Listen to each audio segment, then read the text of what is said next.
अस्सलाम वालेकुम स्टूडेंट्स। तो सेकंड पार्ट जो है वेक्टर्स का 19 number MCQs. Two vectors of magnitude 10 newton and 20 newton are directed along X and Y axis respectively. The magnitude of the resultant Y component. देखिए यहाँ पर है कि टू वेक्टर्स हैं, एक 10 न्यूटन है और एक 20 न्यूटन है। 10 न्यूटन जो है हमारे पास एक्स एक्सिस पर है और 20 न्यूटन वाई एक्सिस पर है, ठीक है ना। तो हमें क्या रिक्वायर है यहाँ पर? Resultant Y component. तो सिर्फ वाई कंपोनेंट ही रिक्वायर है यहाँ पर। तो वाई कंपोनेंट का जब मैं रिजल्टेंट निकालूंगी तो वो हमारे पास 20 न्यूटन आएगा। तो इसका रिजल्टेंट फाइंड करने की कोई जरूरत नहीं है, ठीक है ना। आप सिंपल डायरेक्टली 20 न्यूटन टिक करें। नेक्स्ट जो है the resultant of two forces. देखिए two forces is equal to the double magnitude of smaller force. एक रिजल्टेंट दिया गया है टू फोर्सेस का और वो रिजल्टेंट जो है स्मॉलर फोर्स के मैग्नीट्यूड का डबल है और रिजल्टेंट जो है परपेंडिकुलर है स्मॉलर फोर्स का। तो what is the angle between the forces? देखिए यहाँ पर देखिए कंडीशन क्या दी गई हमारे पास। कंडीशन ये है कि रिजल्टेंट जो है हमारे पास वो परपेंडिकुलर है स्मॉलर फोर्स के, ठीक है। और स्मॉलर फोर्स रिजल्टेंट जो है वो स्मॉलर फोर्स के डबल है। तो देखिए 2F1 और F1 को आप लोग एज हाइपोटेन्यूज ड्रा करते हैं, ठीक है ना खुद। फिर कहा गया है कि आप F1 और F2 के दरमियान एंगल फाइंड करें। तो एंगल आपने कौन सा फाइंड करना है? मैंने आपको बताया ना कि आप या तो tail to tail angle find करें या head to head angle find करें। तो चलिए tail to tail angle find करते हैं। तो F1 को जब मैं थोड़ा इंक्रीज कर लूँ, एक्सटेंड कर लूँ, तो इससे इस तरह आएगा। देखिए इस तरह ये रिजल्टेंट हो गया, F1 हो गया, ठीक है। और ये वाला जो है हमारे पास F2 आ गया, ठीक है ना। तो आप ये बात याद रखें, आपने हमेशा ये वाला एंगल ही फाइंड करना है। तो चलिए फाइंड करते हैं। देखिए जब हमसे रिजल्टेंट का एंगल मांगा गया हो तो आपने क्या यूज करना है? टेंजेंट थीटा यूज करना है। लेकिन यहाँ क्या मांगा गया है? यहाँ हमें टू फोर्स के दरमियान एंगल हमसे मांगा गया है। तो देखिए सबसे पहले आपने क्या फाइंड करना है? सबसे पहले आपने इंटरनल एंगल फाइंड करना है, ठीक है ना। इंटरनल एंगल से ही आप ये वाला एंगल फाइंड कर सकते हैं। तो देखिए इंटरनल एंगल फाइंड करने के लिए हमें पता है ना कि cos theta is equal to base divide by hypotenuse. तो बेस क्या है? बेस हमारे पास F1 है और हाइपोटेन्यूज जो है वो F2 है। तो इस तरह हमारा एंगल फाइंड हो सकता है। लेकिन यहाँ पर एक प्रॉब्लम है, F2 का हमें नहीं बताया गया है कि F2 का मैग्नीट्यूड क्या है। तो देखिए F2 का चलिए मैग्नीट्यूड फाइंड करते हैं। पाइथागोरस थ्योरम हमें बताता है कि hypotenuse is equal to base plus क्या? परपेंडिकुलर, ठीक है ना। तो दोनों का स्क्वायर ले देंगे। F2 is equal to F1 square plus क्या करना है? रिजल्टेंट है ना अगला परपेंडिकुलर। तो रिजल्टेंट हमारे पास 2F1 है, तो 2 का जब स्क्वायर लूँ तो 4 आ जाएगा, F1 का स्क्वायर लूँ तो F1 स्क्वायर आ जाएगा, ठीक है ना। अब हमें ये पता है कि F1 जो है, चलिए ये हम सपोज करते हैं, ठीक है ना। ये हम सपोज करते हैं, लेट सपोज F1 हमारे पास 2 न्यूटन के इक्वल है, ठीक है ना। तो F1 जब 2 न्यूटन के इक्वल हम लोग ले लेते हैं तो देखिए F1 की जगह आप लोग 2 न्यूटन लगाए और F1 यहाँ पर भी F1 की जगह 2 लगा ले, ठीक है ना। तो यहाँ 2 2 ज़ा 4 और 2 2 ज़ा 4 मल्टीप्लाई बाई 4 तो 16 आंसर आ जाएगा, ठीक है ना। तो इससे F2 की वैल्यू हमारे पास आ गई √20, ठीक है ना। तो ये क्या फाइंड हो गया? हाइपोटेन्यूज फाइंड हो गया। देखिए फॉर्मूला में बेस डिवाइडेड बाय हाइपोटेन्यूज, ठीक है ना। तो बेस भी अब हमें मिल गया और हाइपोटेन्यूज भी है। तो देखिए हमने क्या कंसिडर किया था कि बेस हमने 2 लिया था, कंसिडर किया था, सपोजिशन की थी। cos इनवर्स को आपने इस साइड पर ले आना है और हाइपोटेन्यूज जो है हमारे पास 20 आ गया, ठीक है ना। अब आपने क्या करना है? मैं इस तरह लिख सकती हूँ ना 20 को 4 मल्टीप्लाई बाई 5 √4 मल्टीप्लाई बाई √5, ठीक है ना। तो देखिए √4 से जब मैं √ हटाऊंगी तो उससे 2 आ जाएगा, ठीक है ना। तो ये वाला 2 और ये वाला 2 कैंसिल आउट हो जाएगा, ठीक है। तो हमारे पास क्या रह जाएगा? यहाँ पर हमारे पास cos इनवर्स 1/√5 रह जाएगा, ठीक है ना। और हमें पता है कि cos इनवर्स 1/√5 जो है वो 63.4 डिग्री के इक्वल है।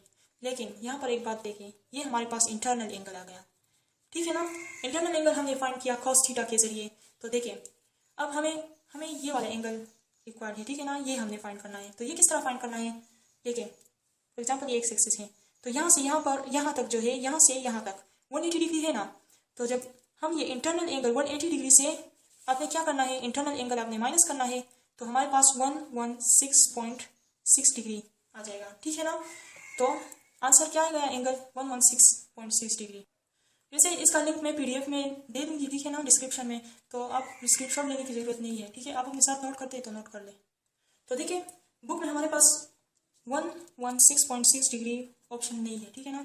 तो बस आप किसी को भी ये कंसिडर करें। फॉर एग्जाम्पल बी ऑप्शन को मैं ये वाले बी ऑप्शन में मैं ये वाला एंगल लगा देती हूँ, ठीक है ना। तो अब देखिए बिल्कुल इसी तरह एक दूसरा MCQs भी है हमारे पास, ये वाला। तो इसको देखिए आप लोग, the resultant of two forces, ठीक है ना, दो फोर्सेस का रिजल्टेंट दिया गया है और फोर्सेस किस तरह है, वन फोर्स जो है डबल है अदर के, ठीक है ना, और वो रिजल्टेंट जो है हमारे पास परपेंडिकुलर है टू स्मॉलर फोर्स। तो देखिए यहाँ पर क्या कंडीशन दी गई है कि एक फोर्स है रिजल्टेंट है, ठीक है ना, और वो स्मॉलर एंगल के स्मॉलर वेक्टर के परपेंडिकुलर है। देखें one double other in magnitude, ये वाला F1 जो है F1 और ये F2 जो है, ठीक है ना, F2 हमारे पास 2F1 के इक्वल है, ठीक है ना, समझ आ गई। क्वेश्चन में कहा गया है कि रिजल्टेंट है हमारे पास और वो स्मॉलर फोर्स के परपेंडिकुलर है और जो बड़ा फोर्स है F2 वो स्मॉलर फोर्स के डबल है, ठीक है ना। तो आपने क्या करना है, उसी तरह जब रिजल्टेंट का एंगल फाइंड करना हो तो आपने टेंजेंट थीटा यूज करना है, जब फोर्सेस के दरमियान एंगल फाइंड करना हो तो आपने कॉस थीटा यूज करना है। कॉस थीटा में आपने पहले इंटरनल एंगल को फाइंड करना है। देखिए फर्स्ट जो है आपने इंटरनल एंगल को फाइंड करना है, फिर जो है आपने फोर्सेस के दरमियान जो है एंगल को आपने फाइंड करना है, ठीक है ना। तो देखिए कॉस थीटा यूज करें, cos theta is equal to base divided by hypotenuse, ठीक है। तो देखिए इसको इस तरह लिख लें, cos theta is equal to cos inverse base हमारे पास क्या है F1 है, ठीक है, हाइपोटेन्यूज क्या है 2F1 है।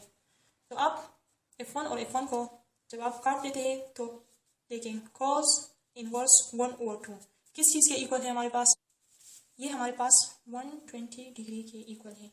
देखिए सॉरी ये 120 ये 60 डिग्री के इक्वल है, ठीक है ना, 120 के नहीं 60 डिग्री के इक्वल है, ठीक है। तो 60 डिग्री जो है हमारे पास इंटरनल एंगल हो गया।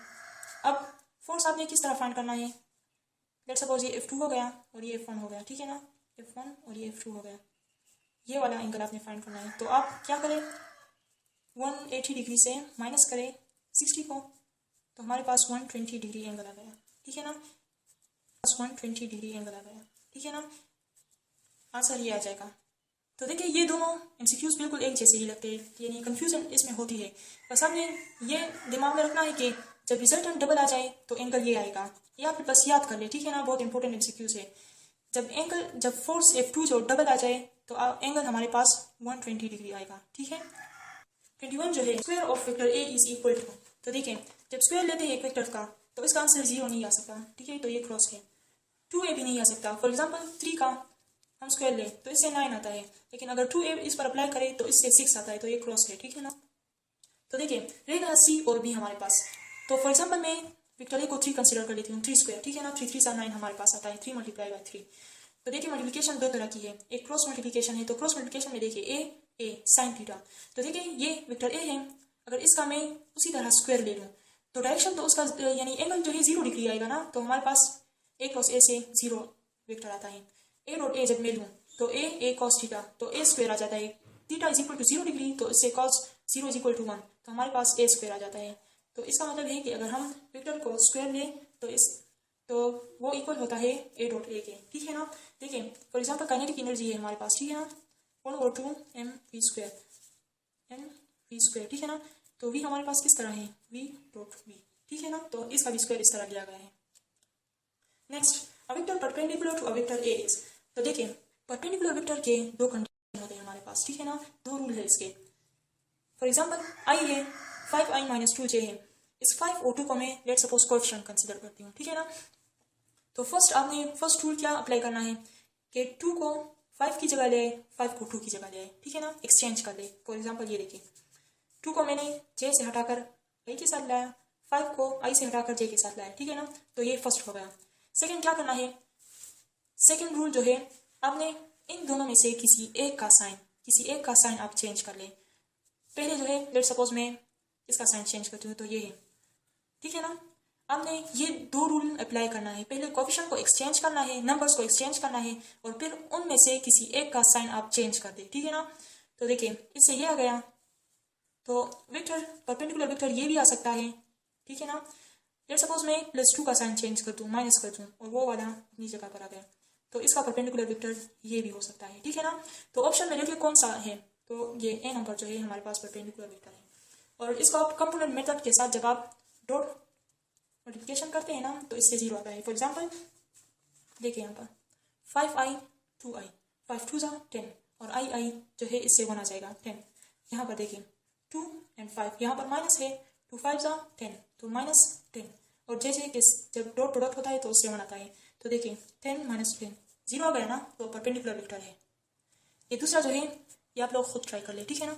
नेक्स्ट जो है हमारे पास the angle between two vector A is equal to I minus J and B is equal to J plus K. तो देखिए एंगल यहाँ पर देखिए 23 नंबर ए डॉट बी, इसके दरम्यान आपने एंगल फाइंड करना है। एंगल फाइंड करने का क्या तरीका है, आपने ए डॉट बी लिखना है ए बी कॉस थीटा, ठीक है ना।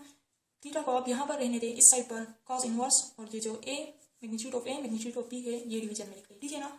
थीटा फाइंड करने का यही तरीका है, ठीक है। अब आप A dot B simple multiplication करें तो देखिए मल्टीप्लिकेशन को हमें पता है ना, आई डॉट जे जो होता है वो 0 होता है, आई डॉट के जो होता है वो 0 होता है, ठीक है ना। यानी इन दोनों में 90 डिग्री है और इन दोनों में 90 डिग्री है, तो इससे तो 0 आ गया। देखिए माइनस जे को मल्टीप्लाई करें जे के साथ, ठीक है ना, माइनस जे डॉट जे, तो इससे हमारे पास क्या आ जाएगा, 1 आ जाएगा, -1। तो देखिए theta is equal to cos inverse -1, ठीक है ना, और जे के से 0 आ जाता है, ठीक है ना। समझ आ गया, जब 90 डिग्री होता है तो उससे डॉट प्रोडक्ट 0 आता है, जब 0 डिग्री एंगल होता है तो डॉट प्रोडक्ट हमारे पास उसका कोई 1 आता है, ठीक है ना। यूनिट वेक्टर इस तरह है। देखिए अब मैग्नीट्यूड ऑफ ए, एक का मैग्नीट्यूड आपने किस तरह फाइंड करना है। देखिए ये वाला मैंने यहाँ पर किया है कि आई को आई डॉट जे के साथ, जे डॉट के साथ, आई जो है मैंने ए से लिया हुआ है, और ये जे प्लस के जो है बी लिया हुआ है, फिर माइनस जे जो है ए से लिया हुआ है और जे प्लस के। तो देखिए आई जे 0 आई के 0 माइनस जे -1 जे के 0, ठीक है, तो इससे -1 आ जाता है। नेक्स्ट जो है आपने मैग्नीट्यूड किस तरह फाइंड करना है, ए का मैग्नीट्यूड किस तरह फाइंड करना है। देखिए 1 का स्क्वायर ले प्लस -1 का स्क्वायर ले तो 1 + 1 इससे √2 आ जाता है। ये बी जो है बी भी उसी तरह का है तो √2 आ जाता है। तो यहाँ पर मैं क्या लिखूँ, √2, ठीक है ना। तो हमें पता है ये ए का है ये बी का है, ठीक है ना। कॉस इनवर्स √2 हमें पता है कि ये 2 के इक्वल होता है, ठीक है, तो -1/2, तो ठीक है हमारे पास कॉस इनवर्स -1/2 किसके इक्वल होता है, 120 डिग्री के, ठीक है। जब यहाँ पर प्लस होता है तो वो 60 डिग्री के इक्वल होता है, जब माइनस होता है तो 120 के। तो देखिए ऑप्शंस में ऑप्शन ए करेक्ट है। नेक्स्ट आप लोग देखिए in the figure shown A is equal to 10 newton, B is equal to 20 newton, then A dot B. देखिए ए डॉट बी मैंने आप लोगों को कहा था ना कि एंगल आपने इन दोनों के दरमियान जो है एंगल आपने टेल टू टेल के दरमियान फाइंड करना है या फिर हेड टू हेड। लेकिन यहाँ अगर आप लोग टेल टू टेल के दरमियान फाइंड करें तो ईजी होगा। देखिए किस तरह, देखिए मैं एंगल को आगे वेक्टर्स को जो है आगे पीछे ले जा सकती हूँ। तो देखिए अगर इसको मैं आगे की तरफ एक्सटेंड करूँ, मैग्नीट्यूड उतना एक्सटेंड करना है जितना इसका मैग्नीट्यूड है। तो देखिए ये हो गया ए, बी को मैंने इस तरह आगे एक्सटेंड कर लिया तो ये हो गया बी। ये वाला एंगल 120 है ना इस तरह, अब ये इस तरह हो गया, इसको मैंने एक्सटेंड कर लिया। तो देखिए ये 120 था, 180 से आपने 120 को माइनस करना है तो इसके हमारे पास 60 डिग्री एंगल आ गया, ठीक है ना। ए और बी के दरमियान कौन सा एंगल है, 60 डिग्री, ठीक है, टेल टू टेल। अब A dot B, A B cos theta, तो ए 10 है ये 20 है, cos theta cos 60, theta is equal to 60 degree, cos 60 हमारे पास 1 और 2 के इक्वल होता है, ठीक है ना। तो इसमें कटिंग कर ले तो 100 न्यूटन स्क्वायर, क्योंकि देखिए न्यूटन और न्यूटन जब मल्टीप्लाई होता है तो न्यूटन स्क्वायर देता है, तो ऑप्शन बी करेक्ट है हमारे पास, ठीक है ना। नेक्स्ट जो है हमारे पास the dot product of a vector A is equal to 3i - 2j newton with vector B 4i + 2j newton. तो इससे क्या आंसर आता है, आपने कंपोनेंट मेथड अप्लाई करना है, ठीक है ना। कंपोनेंट मेथड किस तरह है, ए डॉट बी 3 यहाँ से ए से 3 ले लें, देखिए, और बी जो है बी वेक्टर पूरा उसके साथ मल्टीप्लाई करें, ठीक है, इस तरह। फिर ए से -2j लें इस तरह, और पूरा बी वेक्टर जो है उसके साथ मल्टीप्लाई करें, ठीक है ना। तो देखिए आई 3 4 12, आई जे से 0 आता है, और जब 3 2 6 तो 0 के साथ जब 6 मल्टीप्लाई करते तो 0 आता है, देखिए 90 डिग्री है तो 0। फिर -2j आई जे 0 आता है, फिर जे है ना यहाँ पर, तो 2 2 4 -4, तो आपने 12 से 4 को माइनस करना है तो 8 न्यूटन स्क्वायर आंसर आता है, ठीक है ना। तो ऑप्शन ए करेक्ट है हमारे पास। देखिए 26 में the product I cross J cross J, देखिए तो यहाँ पर क्या है हमारे पास, जे क्रॉस जे से क्या आ जाएगा, तो देखिए जे इस तरह है वाई और जे, फिर ये दूसरा भी इस तरह है, ठीक है ना। तो देखिए क्रॉस प्रोडक्ट के दरमियान जब एंगल 0 डिग्री होता है तो उससे हमारे पास नल वेक्टर आता है, ठीक है ना। फिर जब आप उसको 0 को जब आप आई के साथ मल्टीप्लाई करते हैं तो उससे 0 आता है, तो नल वेक्टर आंसर है इसका। 27 नंबर the magnitude of cross product of vector A with the unit vector perpendicular to it. तो देखिए यहाँ पर वेक्टर ए लिया गया है और उसको एक यूनिट वेक्टर के साथ मल्टीप्लाई किया गया है, क्रॉस प्रोडक्ट की गई है। तो देखिए ए का मैग्नीट्यूड ले लें, एन का, तो हमें पता है ना यूनिट वेक्टर तो 1 के इक्वल होता है, तो साइन थीटा इस तरह होता है ना कि ए बी साइन थीटा होता है, लेकिन यहाँ पर हमारे पास बी की जगह यूनिट वेक्टर आ गया, तो थीटा हमारे पास क्या है, परपेंडिकुलर है यहाँ पर, तो 90 डिग्री, तो यहाँ पर साइन 90 इज इक्वल टू 1 और ए, तो आंसर हमारे पास क्या गया, डी ऑप्शन, ठीक है ना। नेक्स्ट जो है 28 number, which of the following is correct, correct कौन सा वाला है, तो देखिए A plus B is equal to B plus A, तो ये क्रॉस है, ठीक है ना, अगर यहाँ पर इक्वल साइन होता तो फिर करेक्ट होगा, देखिए A plus B is equal to B plus A, इस तरह ये वाला करेक्ट है। A minus B is equal to B minus A, इस ये वाला क्रॉस है, देखिए A minus B is equal to minus B plus A, ठीक है ना, तो ये वाला करेक्ट है हमारे पास। नेक्स्ट जो है हमारे पास ए प्लस बी प्लस सी, तो देखिए A plus C plus B, तो ये करेक्ट है हमारे पास, ठीक है ना। करेक्ट इसलिए है क्योंकि ये बस पॉजिटिव साइन है सबके साथ, और यहाँ पर ये क्रॉस इसलिए है क्योंकि यहाँ पर माइनस बी के साथ है और यहाँ पर इन लोगों ने ए के साथ दिया हुआ है, तो इसलिए ये वाला करेक्ट है। क्रॉस बी इसके इक्वल है और ए डॉट बी जो है इसके इक्वल है, तो आपने सिंपली इसको डिवाइड करना है, ए क्रॉस बी को ए डॉट बी पर डिवाइड करना है, तो यहाँ पर A B sine theta A B cos theta, A B को कैंसिल करें, sine theta divide by cos theta हमें टेंजेंट थीटा देता है, ठीक है ना, और यहाँ से आपने टेन को कट कर देना है, तो हमें पता है कि टेंजेंट थीटा हमारे पास किस चीज़ के इक्वल है, 3/√3, तो theta is equal to tangent inverse 3 हमारे पास 60 डिग्री के इक्वल होता है, तो इसमें आंसर सी करेक्ट आता है। देखिए डॉट प्रोडक्ट और क्रॉस प्रोडक्ट में जब एंगल फाइंड करना हो तो आपने इसी तरह फाइंड करना है, ठीक है ना। नेक्स्ट जो है हमारे पास A cross B square plus A dot B square, तो इसको आपने किस तरह फाइंड करना है, देखिए we know that A cross B square is equal to A B sine theta square plus A dot B is equal to A B cos theta square, तो इसको किस तरह लिखना है, A square B square sine square theta plus A square B square cos square theta, इसको आप common ले लें, ठीक है ना, ए स्क्वायर बी स्क्वायर, तो क्या रह जाएगा, sign square theta plus cos square theta, ये रह जाएगा। तो हमें पता है ना ये बेसिक इक्वेशन है, ये किस चीज़ के इक्वल होता है, 1 के इक्वल होता है, तो ये 1 कंसिडर करें, आंसर हमारे पास ये आ जाएगा, तो ऑप्शन बी करेक्ट है हमारे पास, ठीक है। नेक्स्ट जो है 33, if two forces S and R are parallel then their resultant magnitude is, तो देखिए हमारे पास, देखिए जब टू फोर्सेस जो है आपको पैरेलल दिए गए हिट करना है, अगर आपको कहा गया कि ये एंटी पैरेलल है तो आपने क्या करना है, सिंपली सब्ट्रैक्ट करना है, जो बड़ा वेक्टर है उससे स्मॉल वाला सब्ट्रैक्ट करना है, तो आपको आंसर आ जाएगा। जब आपसे कहा गया कि परपेंडिकुलर है तो आपने पाइथागोरस थ्योरम अप्लाई करना है, ठीक है ना, तो यहाँ देखिए पैरेलल है तो यहाँ पर ऑप्शन डी करेक्ट आता है।